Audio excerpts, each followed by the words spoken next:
Merci Ed Chevry-Diaz, toi qui as eu la chance d'être encadré par les 2 maîtres.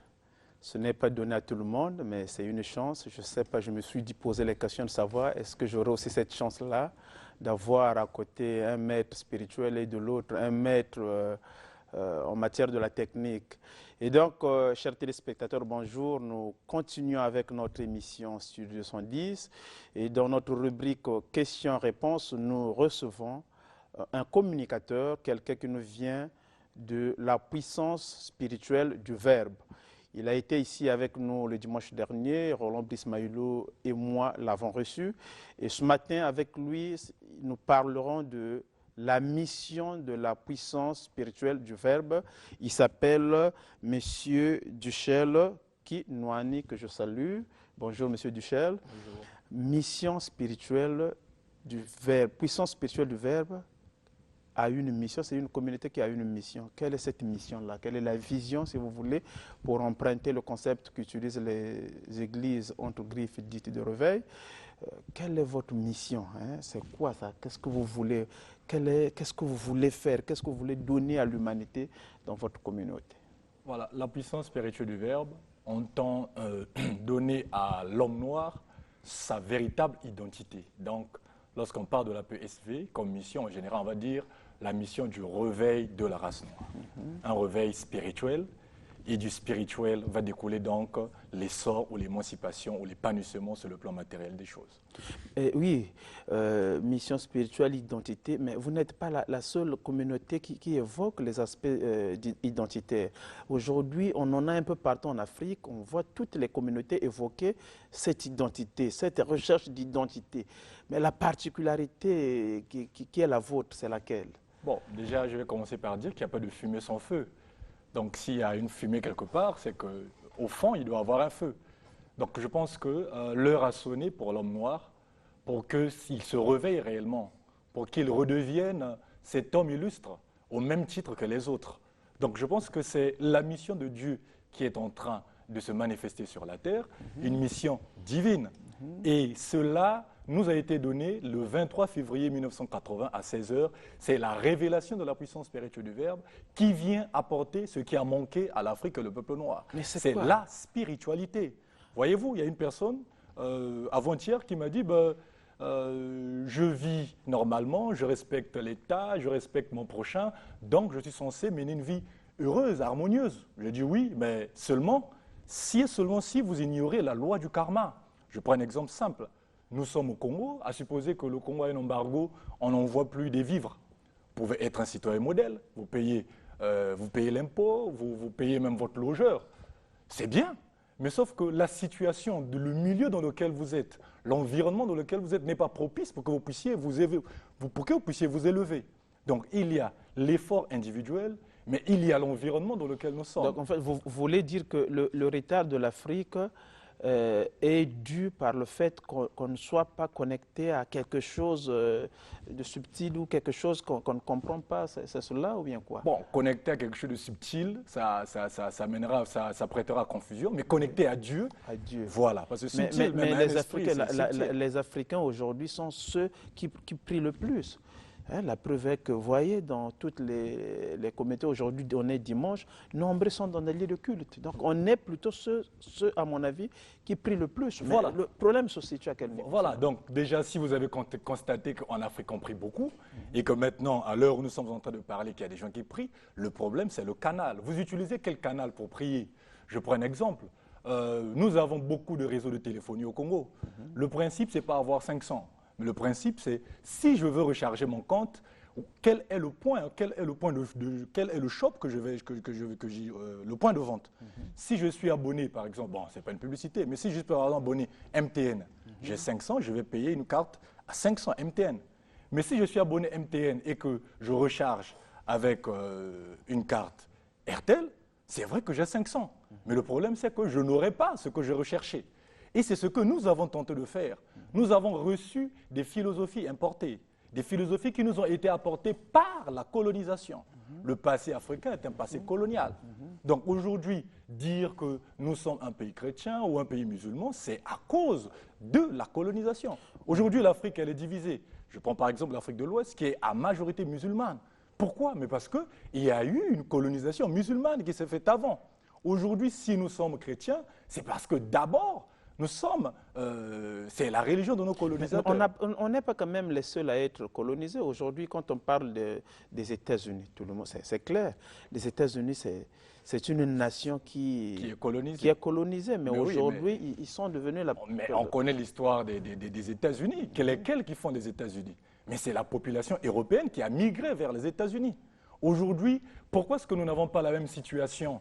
On va dire que la Chine a été une colonisation, une colonie plutôt anglaise.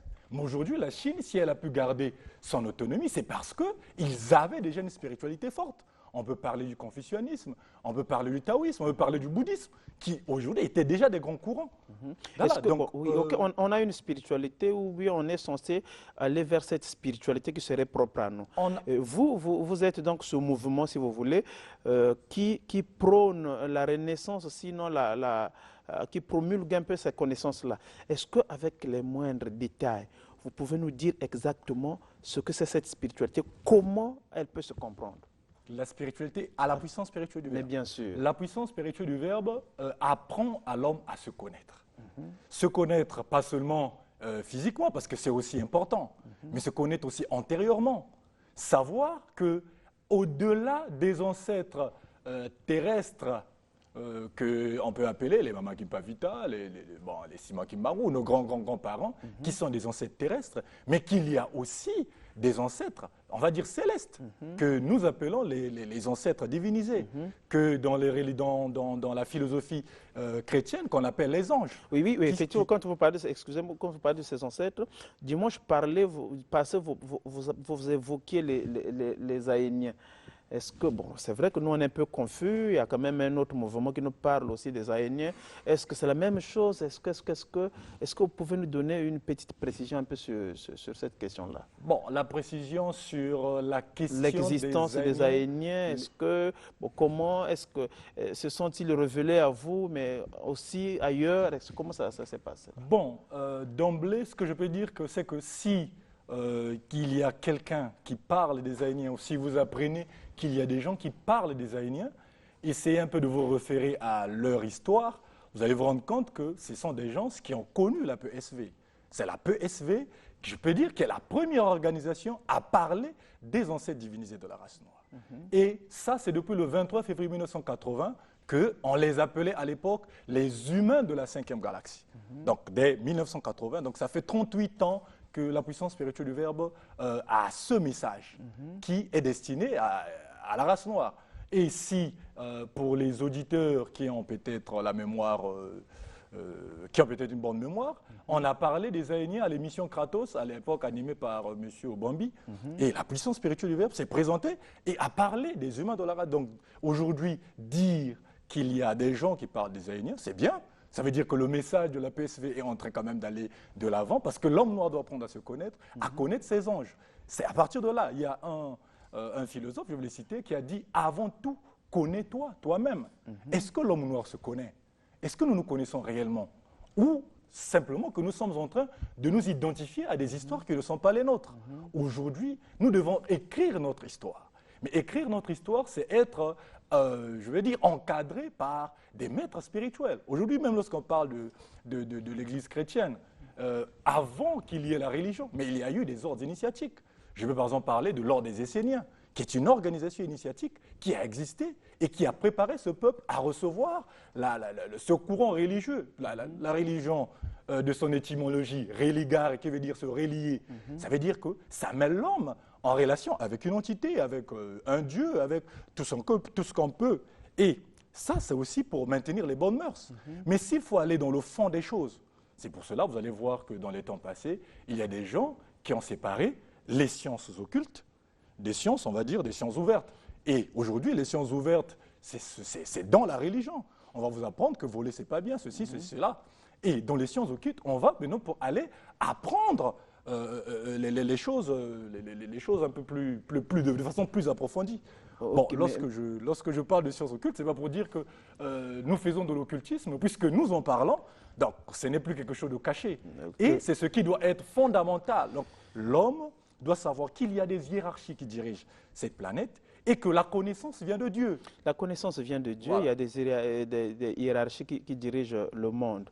Mais ma question est de savoir, est-ce que quand on s'inscrit dans cette logique-là, c'est pour avoir quand même un résultat? Aujourd'hui, ça fait, je pense, près de 20 ans, si vous avez 38 ans. 38 ans depuis que vous existez. Quels sont les résultats, hein?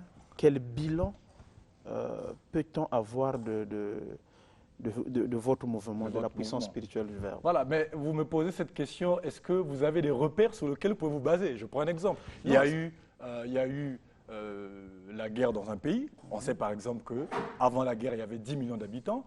Et après la guerre, il est resté par exemple 1 million d'habitants. On peut facilement faire la part des choses pour dire que bon, mais la guerre a emporté par exemple 9 millions de personnes. Non, en fait, les repères, ce n'est pas moi de vous les présenter. Voilà, vous êtes fixé des objectifs. Il y a quelqu'un qui a reçu un message, mais je pense que ce message, c'est pour un but. Bon. Donc, il peut savoir, nous avons quitté le point A, et nous courons vers le point X, mais sur la route, voilà ce qu'on a croisé, on est à tel niveau. C'est cela le fameux bilan dont je Voilà, parle. merci. J'aimerais quand même rectifier quelque chose, parce que vous donnez l'impression que la PSV découle d'une réflexion d'une personne et que c'est cette personne qui a façonné la PSV. Non. Ce qu'on dit à la PSV, celui qui a reçu la révélation de la PSV n'a même pas le niveau CP1. Donc ça veut dire qu'il ne peut pas aujourd'hui, avec son petit bagage intellectuel, permettez-moi l'expression, d'apporter des informations à un certain niveau de précision. Donc ça veut d'abord dire que si et seulement si on doit par exemple se référer sur sa scolarité, ça veut dire qu'au CP1, on ne sait même pas c'est quoi un atome. Et on ne peut même pas en parler, on ne sait pas c'est quoi, c'est les ondes électromagnétiques. Donc la PSV est d'abord une révélation. Dieu s'est révélé à la race noire le 23 février 1980, en apportant cette spiritualité qui va permettre à l'homme de se réconcilier avec lui-même, se réconcilier avec son histoire. Parce qu'effectivement, ça commence par là. Si vous prenez la Bible, je ne sais pas, le Nouveau Testament, lorsque vous ouvrez la première page, on vous dit un tel fils d'un tel qui engendra un tel qui engendra un tel. Si vous prenez la Bible en général, c'est un livre religieux. Mais ça sont des experts. J'arrive, non, j'en arrive. Pour dire que le premier livre de la Bible ne parle pas de la prière. Le premier livre de la Bible ne parle pas de Dieu. Mais le premier livre de la Bible parle de la création. Ça veut dire que c'est ce qui est fondamental. Si je ne me connais pas, je ne peux pas connaître Dieu. Si je ne me connais pas, je ne peux pas aujourd'hui dire que Dieu c'est ceci ou cela. Donc c'est ça qu'on vient nous apprendre. Pourquoi est-ce que nous sommes sur la terre? Aujourd'hui, nous devons savoir que de la même manière que le Congo est structuré, il y a des préfets, il y a des maires, il y a ceci, mais c'est ce même ordre qui existe sur le plan spirituel des choses. Le monde spirituel n'est pas un monde de désordre. Donc si vous voulez apprendre, il y a aussi des lieux d'apprentissage où ces gens doivent aller puiser ces connaissances. On parle des plans astraux. Dans le plan astral, par exemple, il existe ce qu'on appelle le musée d'or de la science, où une personne qui a une culture spirituelle, qui a appris, peut faire ce qu'on appelle des voyages astraux pour aller apprendre. Et ce sont ces connaissances qu'il va ramener sur la Terre. Donc, c'est ça, c'est la spiritualité qu'on veut apporter. C'est ça la connaissance qu'on va apporter à l'homme noir. Ok, voilà donc c'est la connaissance qu'on veut apporter à l'homme noir. Pourquoi? Parce que les autres avancent, les autres sont connectés à leur génie, à leur Dieu, mais les Africains sont certainement en train de marcher avec les autres pendant qu'ils devaient marcher avec leur propre génie. Voilà, la puissance spirituelle du Verbe est là pour nous accompagner. Mais où est-ce qu'on peut vous joindre? Les contacts, c'est le 06 959 55 55, oui. 06 955 959 55 55 ou 06 926 80 36, 06 926 80 36. Le quartier, c'est dans l'arrondissement 8 Madibou, quartier Massissia, arrêt Mongué-Mankoul. Vous demandez la puissance spirituelle du Verbe, on va vous y conduire. Okay, donc, dans notre rubrique questions-réponses, nous recevions M. Duchel Kinouani. Il est membre de la puissance spirituelle du Verbe. Avec lui, nous avons évoqué la mission, sinon l'émission de ce mouvement qui est un mouvement des Noirs. Et certainement, vous êtes intéressés. C'est pour vous que ce mouvement existe parce que vous êtes Noirs. Et Studio 210 continue. Nous allons donc chuter avec notre messe qui est devenue le culte prôné et géré par le polémiste, d'aucuns disent, d'autres préfèrent dire non, le mystique. Il y a même quelqu'un qui me disait, mais dis-moi un peu, est-ce que le garçon là, je dis, ah, voilà, donc le face-à-face avec Ed Chevry-Diaz. Ils vont continuer avec le livre de l'Apocalypse. Il a pour invité le docteur Ben Youssef, mais aussi le docteur Boris Mbota. C'était question-réponse. Merci.